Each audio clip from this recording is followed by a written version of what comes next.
It's just that system I can't imagine was ever intended for this circumstance where you have 19 felonies, 19 different victims. Yeah, and 19 violent. Violent is what's key here.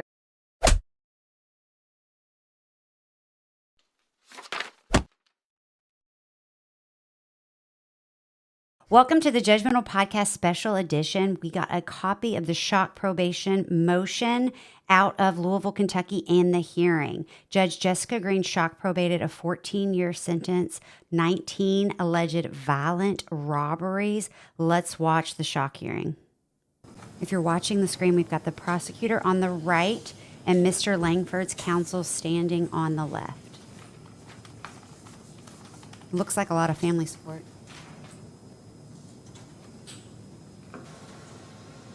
Yeah, 1, 2, 3, 4, 5, 6 people. Got Mr. Langford entering the courtroom.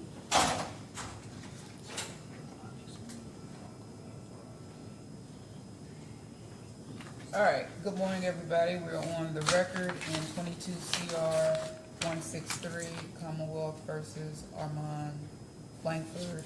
We've got Zaganjanine for the Commonwealth, Farah for the defense. Good morning to you, Mr. Langford. Good morning. All right, Mr. Farah, you have filed a shock probation motion on behalf of Mr. Langford. Let me go ahead and hear your position at this time, counsel.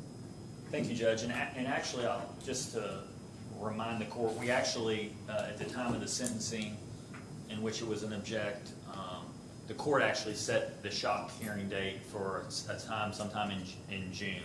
I obviously filed the motion to that date, but the court actually granted it and said that at the time of the sentencing, you weren't comfortable probating him, but you would look into the possibility of, if he was to be accepted into mental health court, that you would be considering shock probation at that time. To update the court on, as we met briefly, everything as far as yesterday went, he was scheduled to be seen by mental health court. Unfortunately, DOC or whoever transported him to Louisville Metro. I then, after conversing with the court, contacted Rachel Smith from 7 Counties, because I assume that's who would be the 7 Counties liaison person that works with mental health court enrollment. Emailed her, and I All right, so I'm a little confused to start. Did you catch that the counsel said it was set for a shock hearing at sentencing? Oh, yeah. Yeah, for anyone that doesn't know, we have a statute that requires a motion to be made for shock. Well, I mean, I can't imagine that that's what happened. That could be just a misspeaking. I don't know. We'll have to watch. That's what I heard too, that the court set this for, well, I mean, I guess if he filed a motion, the court could have set it on his motion. Yeah. Okay. So I don't know.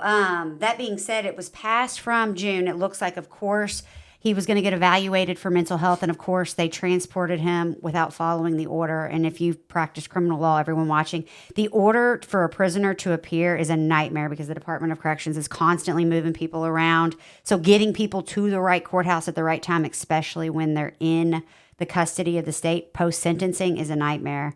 Also, there was mention of 7 counties, which 7 counties is local, and it is typically an outpatient treatment, right? 7 County Services? I believe so, yes. Yeah, they do a lot of psychiatric services. Yeah, and they do stuff with family court as well. All right, let's watch. the Commonwealth as well as Miss Hunt, and she indicated that she was going to try to see him this morning, and I said, well, he's going to be in court this morning or today. You can come see him in the holdover or when he gets back to Louisville Metro. Talked to Armond this morning. He has not seen anybody from 7 counties. Okay. I'm not surprised by that. I don't think nobody's dropped the ball at this point. It just seemed like corrections didn't know that we had this mental health component, and that's where we are. So He looks like go on lithium ahead or if the court's something. okay with He it, lay out seems my basis like for he's why I just think kind shock would be of appropriate. staring at something intently and To, grinning. put the cart before the horse. I think my understanding is that You're right. 7 counties Looks could like go he's see him amused by it today, all. and then we might be able to have an answer of if he's accepted or not in the next couple days based upon our conversations with mental health court. My concern is him going back to Richmond where he's We'll housed. enter an order. So if we can enter an order that he's here until he's evaluated. I just don't want the ball to be dropped there. So to update the court, remind the court, these felonies, while albeit very serious, I'm not going to mitigate that. He pled guilty to those. They were his first felonies. And it's not like Armond is 18 years old. And so, and the court heard stories or a depiction of what Armand's life was like and what happened, whether when he ultimately had his episode that caused some brain injury, some mental health treatment that was diagnosed, then went untreated for a period of time, and then got mixed up with prescription pill abuse, which is what Armond was doing at the time of these robberies in the second degrees, ATM robberies, back in the fall of 2021. All during a kind of a real close period in time. So yes, there's a bunch of different charges, but they all stem from a finite period of time. We're not What's the talking finite period of time, I years wonder? or years or even months, really, of criminal activity by Armond. He's been in custody since he was arrested on these cases in October of 2021. On my math, that's 33 months. I think the court's looked into it, but I can confirm that he hasn't had any write-ups since he's been incarcerated. When I first began representing Mr. Langford, which would have been sometime in early 2023. So 3 years in. He wasn't receiving his medication. He wasn't in treatment. He was a far different human than he is today. I couldn't even really converse with him about the facts of his case because of where he was. And he obviously was clean and sober at that point, but he was unmedicated. Once he was sent to KCPC, and Mom would, if she was going to speak to the court, would tell you he came back a different person, the Armond that she knew. So KCPC is where before everyone all in the this Commonwealth happened. of Kentucky And gets that's sent if there's the a Armond that's competency still question, sitting in front typically. of the court today. He's working while he's in custody in Richmond. Again, he works at a factory doing recycling. If the court were to grant him shock probation with the condition that he does mental health court, which I spoke with him at length about previously and as well as today, he would be residing. All right, so mental health court, are you familiar with it? No, not terribly. I don't even think we have it in Louisville anymore. I'm not certain on that, but it's very similar to drug court. I certainly would have some concerns, mental health court. We do have one in district court that I think is very successful, but obviously district court is for misdemeanors. These are 19 counts of robbery, second, one burg, I believe first, that he pled guilty to, a 14-year sentence. But he does have 33 months in, so 3 years. He is eligible for parole, I would imagine. When was he convicted? He was convicted. He entered a plea and was sentenced in February. 2024. Mm-hmm. Okay. So, and we are back in July, and according to counsel, they said it had been on for June, but somehow got passed. So we're here on July, I believe, 10th of 2024. So a little bit more than a year ago. Yep. All right. With his mother, Lucretia Langford, who's present in the courtroom, also present, her grandparents, other assembly members. The other individual that would live with Armond would be his younger brother, who's a 21-year-old, who's also present in the courtroom. His family owns a restaurant. Armond would work at the restaurant. It's a very successful restaurant. So I think we have a good plan in place if this court were to grant him shock probation. But both he and his family know, just like with substance abuse, his mental health, his drug treatment is what's first and foremost. It's not making a dollar. He's thankfully got family that can help him through all that. And so he knows whatever conditions this court sets as far as treatment, substance abuse and or mental health or some combination of the above, he will do it. If the court wants him to be in some sort of different scenario than maybe at a sober living house or a treatment facility, he's open to that as well. He's also open to having home incarceration as a condition in lieu. Again, you have someone that's spent almost 3 years in custody on these cases, Your Honor. So I understand. Does this mean he has not had inpatient treatment of any kind other than just prison? It doesn't sound like it. It also sounds like his counsel is saying he's open to home incarceration or some kind of sober living facility, some place other than just releasing him to his mother's supervision. Absolutely. And there's a vast difference between home incarceration and being released to a treatment facility. Also, he said and or when it talked about substance abuse and mental health. Clearly, the first indication was that KCPC, quote unquote, changed this man. So certainly mental health seems to be of paramount concerns, at least to me, so far. Maybe his mother's a psychologist. We'll see. The Commonwealth's objection, I understand their position, I understand the tough position the court is in, but I think he's a worthy candidate of shock probation, and I know we're still waiting on that answer of mental health court, and so we may not get a decision from you today, and I told the family to expect that. But that's where we are, and these are all reasons why I think he's an appropriate candidate for shock probation, Your Honor. Okay. On behalf of the Commonwealth, Ms. Gonchini. Yes, Your Honor. The Commonwealth objected to probation. The Commonwealth again objects to shock probation being granted today. I would incorporate, my argument is essentially the same argument that the court heard when we were here several months ago at sentencing, when we argued whether Mr. Langford should be probated at that time. There were 19 victims on this particular indictment. The court, if I recall correctly, had referenced that it had never seen a recitation that was as lengthy as this one when it came to the facts. We had victims from all various walks of life. One of them came into the courtroom and she described to the court what a traumatic impact this incident had had on her. While the Commonwealth does appreciate and understand that there are other underlying issues, Mr. Langford terrorized our community for several months, and it was over.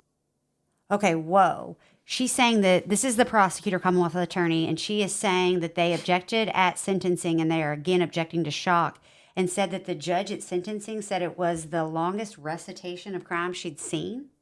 Is that what you heard? That's what she said. Oh my goodness. And this is a judge that is a circuit court judge that hears, every type of felony imaginable. Yep. And at this point would have been on the bench, I believe, for 2 years. Yep. So if this is the worst she's seen in 2 years, The longest. the longest recitation of crimes. All right.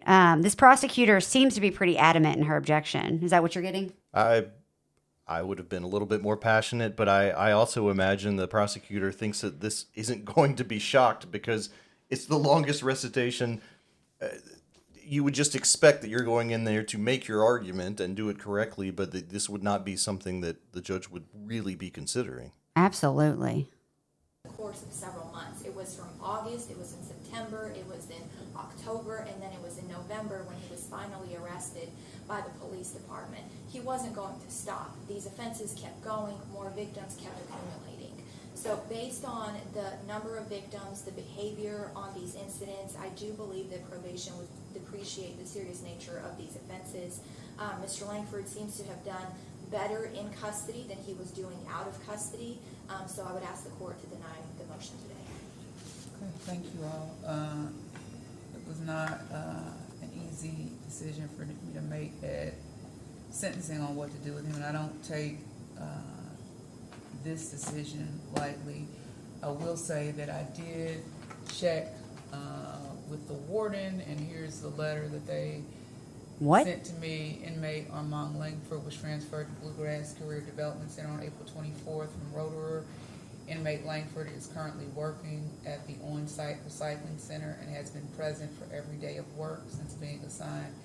Inmate Langford is also enrolled in moral recantation therapy and just completed Module 1, which by admission of the instructor is one of the harder modules starting out.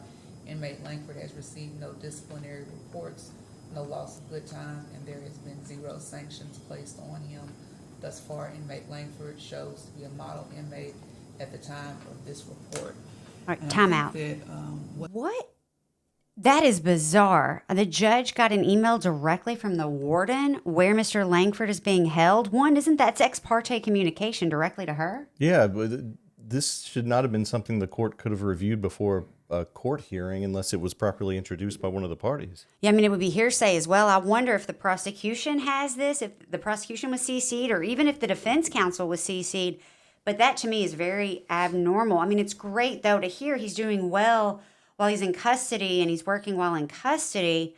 But that to me is abnormal. Sure. Somebody sending something directly to the judge and communicating directly to the judge, and the judge considering that as evidence in this shock hearing. Yeah, I mean, I wonder if it's even been made a part of the actual court file. Well, Also, how often do wardens get involved in shock probation hearings? I never saw it. okay. Well, we'll see if the parties seem to be aware of the email. Difference here, Mr. Langford, is you remaining medication and treatment compliant. We know what life can be like and what your behaviors can be like if you are not on your medication. I have some of the Commonwealth's concerns because there are a lot of victims in this community 19. that your behavior 19, affected. not just 19 counts, 19 I victims. also know that based upon at least what your mother said, that's not who you are. That's who you Based on were what your probably mama off of said. Medication and out of treatment at a snapshot in time. Guessing that was at the I'm not sentencing. going to make my decision today based upon what Mr. Ferris said because I really need to see if you're going to be accepted into mental health court. I'm hopeful that you will be because I believe that that's the structure that you need and that they could provide good support for you. If you are accepted into mental health court, I will sign a shock probation order for you. So if I want us accepted to mental health talk a court. little bit in advance about what that looks like for you and what my expectations will be. I'm a pretty straight shooter and I don't really hide the ball from a lot of people. I have to tell you, Mr. Langford, that if you are accepted into mental health court and then if I receive notes and orders from my colleague, Judge Kaylin, who runs mental health court, saying that you're not doing what you're supposed to do or saying that you're not showing up, I am going to have to revoke your probation and you're going to have to serve the balance of this sentence. It's not something that I want you to do, but again, if you're not taking your mental health seriously, then I don't really believe that you need to be out of custody. So if I do sign a shock probation order for you, it's going to be based upon your acceptance into mental health court. I expect for you to remain in and successfully complete everything that it is that they ask you to do over there. There's been some discussion about working. I know how they run the program, and they have you come in pretty frequently. And again, if you can work and if you can handle that, that's fine. But I expect for you to keep the main thing the main thing. I also expect for you to remain drug and alcohol free. If I receive any indication, if you're accepted into mental health court, that you are utilizing drugs or alcohol, that's going to be a real problem for me because those drugs and alcohol are going to work directly against the medication that you're on and everything that we're trying to do to keep you stabilized. Drugs and alcohol are going to tear that down. Do not use drugs or alcohol, sir. That is not going to be something that I take lightly at all. I expect for you to remain medication compliant. Whatever medication that any professional deems that you need. If anybody calls and tells me that you're not on it, I will not view that lightly, Mr. Langford. It is an order and a directive of this court that you remain on your medication and that you remain in whatever treatment that anybody says for you to do. Drinking game You are every time she only at says this lightly? point, sir, to reside with your mother.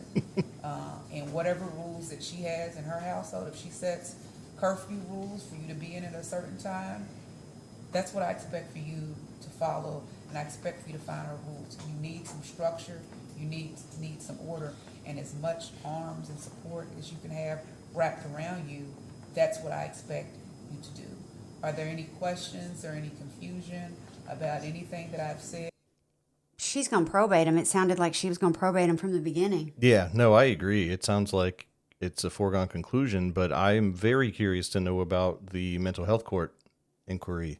It sounds, from her, I mean, it certainly seems like this is something that's done from her court and not just a district court thing.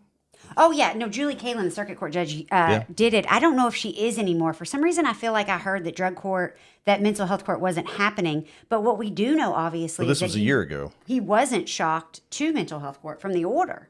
No, that's right. So it sounds like the entire outcome is contingent on him being accepted and being compliant with mental health court. Yeah. Also, like the whole thing about his mommy, like having, listen to your mom if she makes a curfew. This is a grown man with violent offenses. And they also said at the beginning that the mom owned a very successful restaurant here in town, right? Yep. I mean, that's a full-time job. Yeah, how are you going to, this isn't watching a teenager. No, and you don't have your mommy be your parole officer, probation officer. I mean, and no disrespect to his mother. I'm certain. No, absolutely. Yeah, she believes in him, but that's not what the court of law is supposed to do, in my opinion. Let's see. And does anybody from the family have any questions for me? Presuming that we get an order says that he's accepted to mental health court. Does anybody have any questions for me at all at this time? Okay. Mr. Langford, are we on the same page, or do you have any questions at all for me? Yes, ma'am. You can say it from there. Okay, you can stand up, you can sit down. Yes, She's ma'am. got some. Okay. Thank you. A question in the statement. Yes, ma'am. As you spoke of the therapy, the wellness, and all of the mental help that he's going to receive. Yes, ma'am. I just want to be reassured that it's the best, that it will work. Well, again, I'm unfortunately none of us can wave a magic wand Right. and to say that it is going to work. But what I have said and what I have seen is really with the specialty courts that we have here, and I know my colleague who runs mental health court, I know her heart, and I know how much she pours into this. What I can tell you is that if Mr. Langford is willing to work the program will work with him and for him. And the reality of the situation is they don't kick people out of mental health court or drug court unless they just basically give the program a big middle finger. We understand and we recognize that people are going to fall off the wagon. We understand that this is going to be a lifelong journey for Mr. Langford to remain clean and sober and to stay plugged into his mental health issues. So nobody's going to kick him out if there's a flare-up or nobody, but he's got to stay plugged in. And if he throws up his hand, then, what I will tell you is that everything that I believe that can be done for Mr. Langford is going to be done in mental health court. And again, if because it's still a choice, because he's got personal will. So again, I'm hoping that with you all support, because we don't always have people's families show up, and that I think goes a long way for me in assuring me that again, if Mr. Langford is going to be successful, he has the ability to do it. And if he's not, then you all, mental health court, we've done everything that we can. So again, Mr. Langford, you have family support here that has shown up for you that I can recall every single time that you've been in my courtroom. That is not something that happens lightly. Do not let these people.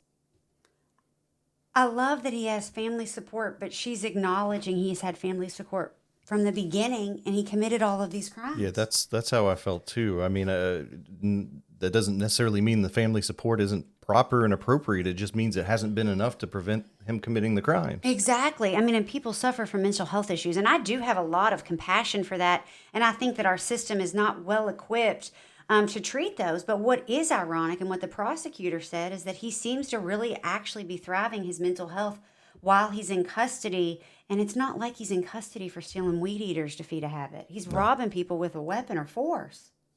Yeah, I agree. Down. Do not let yourself down, okay? Because I know that you can do it, all right? Yes, sir. And some of your behavior in the past, that's not all who you are, okay? I heard about the Armond Langford that your mother spoke so proudly about who you were, who you still are, deep down inside. But you got to push through, man. You got to work with us, okay? So everybody wants you to be successful. I got to have you believe, and I got to have you work hard. Because nobody wants to see you sitting in custody. I don't believe that mentally ill people, just by virtue of your mental illness, need to be in custody. But what I do believe is that we all owe it to the community to keep people safe. And if we can keep the community safe while giving you the support that you need, I'm all for it. But you got to do your part, my man, okay? Yes, ma'am. Okay, so I'll be checking up on you. I'll be checking in. And again, this is all fingers crossed, hoping and expecting and praying that you're gonna be accepted to mental health court. So what I'm gonna do is I'm gonna enter an order, holding him here so that he's not sent back. And so hopefully somebody will come over and talk to you, today or tomorrow, and just kind of get an idea of kind of what your needs are, what you may need some assistance with, what you may need support with. And again, as you go on, these are all people that can help you when you get to that point about housing on your own. Because I believe that you're a grown man. You're gonna, at one point, want to live on your own. If you lean on the people in the program and let them know what you need, they're gonna be there to support you. But I need for you to do your part, okay? Judge, just to make sure we don't drop the ball, is it possible for Ms. Hunt, the whoever you spoke with yesterday, liaison person different from 7 counties, if she could send me their email, and then I'll email him as well as Rachel from 7 counties. Okay. Just And hopefully, like I said, hopefully they'll get over today to talk to him. And you guys heard yesterday, they can make a decision within a day on whether or not the person is accepted.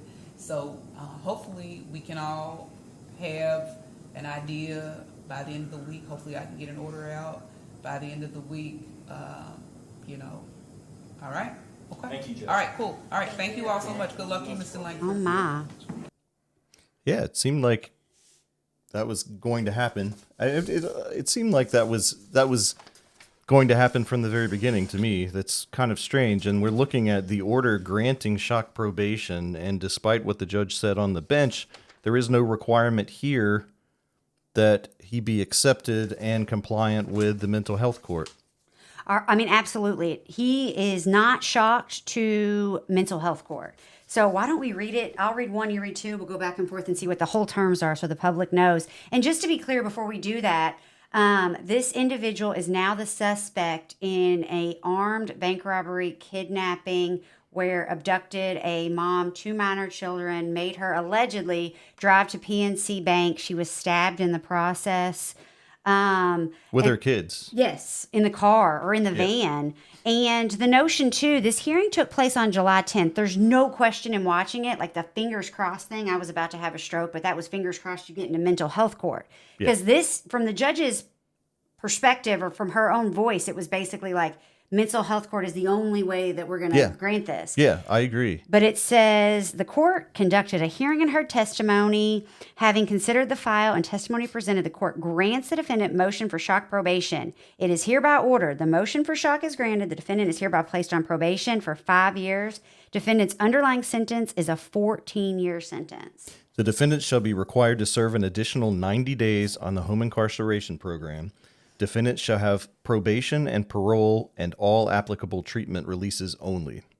Defendant shall live with his mother until further order of the court. Defendant to follow all household rules of his mother. Wow. Defendant shall enroll in and successfully complete the intensive outpatient program at 7 counties. Defendant is to be evaluated for any drug and alcohol and mental health needs, says it twice, and shall follow all recommendations of probation and parole in terms of any additional treatment needs. Defendant to be screened for a traumatic brain injury and shall follow up with any recommended treatment as a result of said evaluation or potential diagnosis. Defendant to remain medication compliant. Defendant to be placed on high level of probation supervision. The defendant must remain on good behavior and refrain from any further violations of the law in any respect. The defendant must comply with all instructions and conditions imposed by the Office of Probation and Parole. The defendant must remain drug and alcohol free and submit to random drug and alcohol urinalysis testing at the defendant's expense. Defendant must successfully complete any drug, alcohol, vocational, and or psychological counseling as recommended by the Department of Probation and Parole during the entire probation period. Officers shall have discretionary authority to take defendant into custody upon any suspected violation of the terms of probation. Defendant is to have no contact with any victim or place of violation named in his indictment. The defendant shall pay a probation supervision fee of $10 per month beginning September 1, 2024, for as long as he remains on active supervision. This fee shall be paid through the Circuit Court Clerk's office. This case is set for review on October 17th, 2024 at 10 a.m. to assess defendant's compliance. Should this day not work for either attorney's schedule, parties are to contact court staff to reschedule this date. We got to get that. We need to see that. At the end of the 5-year probationary period, the defendant shall be released from probation, provided that his probation has not been revoked, that he has fully complied with the conditions of probation, and that no warrant issued by any court is pending against him. Y'all, we'll drop this document in the comments, but I mean, this is very standard. It's also like duplicative. Like it's very much like saying the exact same thing in a different way. I just think to show, I don't know why the court wrote it like this. There's extra things in there that mean the same thing. You know what I mean? Does this have a tendered by? Was it written by the court? It appears that it was written by the court. This seems to have, it came out 8 days after this hearing. So something happened within those 8 days regarding, I would assume something happened regarding the mental health court referral. Absolutely. Because it all of a sudden is not in here despite what we all heard the judge say. And I mean, it is, you get a lot of people that say hindsight's 2020. And I understand that argument to some degree. I think we've got to get the sentencing hearing, but 19 victims, violent crimes. I mean, we do know how this turned out allegedly. Obviously, he still has the presumption of innocence. But in my career, I've never seen anything probated like this. And I've spoken to a lot of criminal attorneys, about this particular situation. Shocking to me. Yeah, I agree. And not to say that there's anything wrong with the shock probation, in the whole. It's made for situations where you have mitigating circumstances, and this is not an attack on that system. It's just that system I can't imagine was ever intended for this circumstance where you have 19 felonies, 19 different victims. Yeah, and 19 violent. Violent is what's key here. Because I can imagine a situation, and when it comes to shock probation, there is broad discretion for the court. Yeah. Like the court basically has the authority to do it. But I could absolutely see a scenario in which you had 19 thefts from a garage with weed eaters trying to feed a habit, because we all know, Purdue Pharma and the opiate epidemic that was just shoved down people's throat here in Kentucky. And I could see where there could be that many burglaries, and it's like, okay, we got you into long-term treatment to deal with your substance abuse. But the notion of it being random victims with force over, I think the prosecutor said a 4-month time period. I think there was something about the victim's impact statement. I don't know. This one just feels a different kind of way. And also supervision of his mother. Yes. Just follow your mother's rules and you get out of jail for 19 violent felonies. It's, and if mom could have controlled this before, I don't think we'd be in this circumstance. And again, it's not that I don't have sympathy for the family. Everybody has... mental health issues could happen to any family. Substance abuse issues could happen to any family. It's not the notion necessarily that Mr. Langford is quote unquote bad. I mean, quite frankly, my first reaction when all this even happened is Mr. Langford was set up for failure. I mean, if you're going to probate him, which I don't think he should have been, but at least do it to inpatient, long-term, dual diagnosis treatment facility. I agree. And again, just to mirror what you said, this is not a reflection of whether his mother is somehow not capable of this. This required more than just supervision by a family member, no matter how wonderful or capable the family member is. Absolutely. We have got to get that sentencing hearing. Well, I also want to see the review hearing where they came back in October to see if he was compliant. I don't recall seeing that as actually occurring when we ran the file through CourtNet. Absolutely. And just for clarification purposes, y'all, this was granted on July 18th of 2024. The new allegations happened about 13 months later, August 8th of 2025. Stay tuned. We will get the sentencing tape and break it down. Yep. See ya.